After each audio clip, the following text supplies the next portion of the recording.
சிதைந்த சிறகுகள். நாட்கள் தள்ளி போனதுமே தலைகால் புரியாமல் குதித்தாள். அதிர்ந்து நடந்தால் அழிந்து விடுமோ? கடிந்து பேசினால் கலைந்து போகுமோ என்றே கவனமாக இருந்தாள் ஒவ்வொரு கணமும்.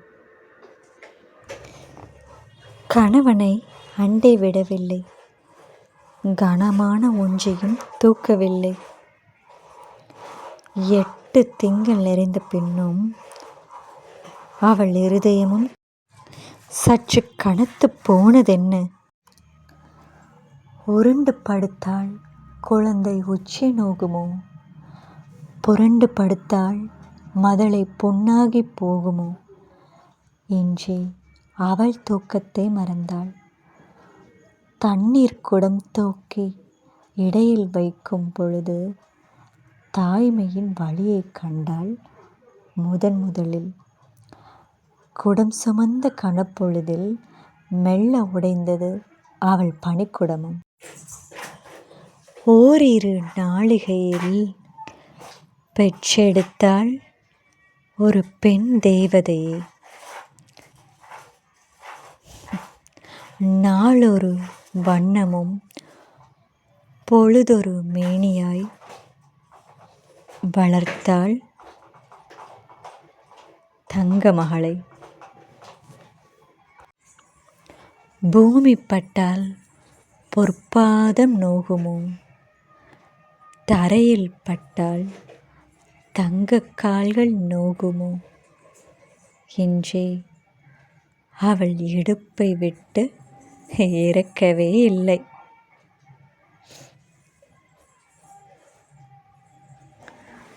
தத்தி தத்தி நடந்த பருவம் முடிந்து அவள் பாதமும் தரையும் தொட்டது.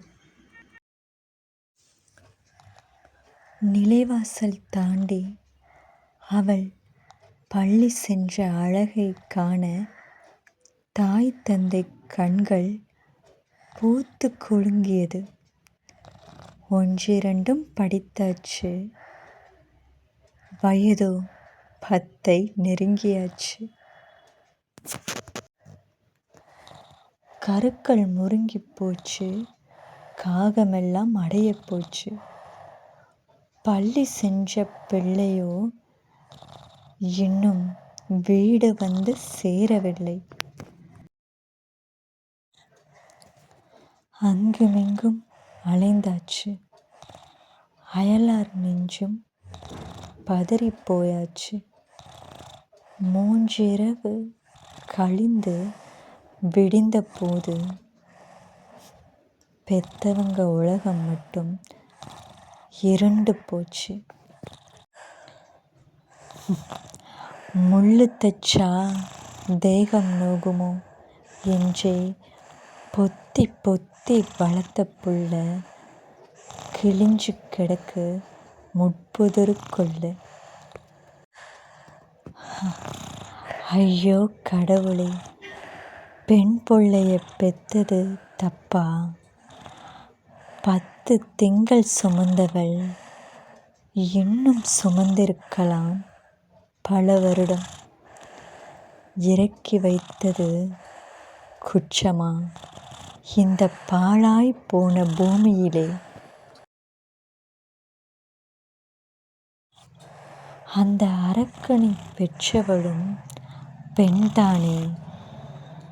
தாய்ப்பால் கொடுத்தவள் தாராளமாய் கொடுத்திருக்கலாம் கள்ளிப்பாலை. அந்த காமுகனுக்கு நாசியிலே நெல் போட்டு நாசுக்காய் கொஞ்சிருக்கலாம் அந்த நயவஞ்சகனை. பெண் பிள்ளை பெற்றால் எத்தனை துன்பம்தான் இந்த பூமியிலே. இந்த கவிதை உங்களுக்கு பிடித்திருந்தால் மறக்காம வீடியோவை லைக் பண்ணுங்க, நம்ம சேனலை சப்ஸ்கிரைப் பண்ணுங்க. நன்றி. இப்படிக்கு அனுஷா.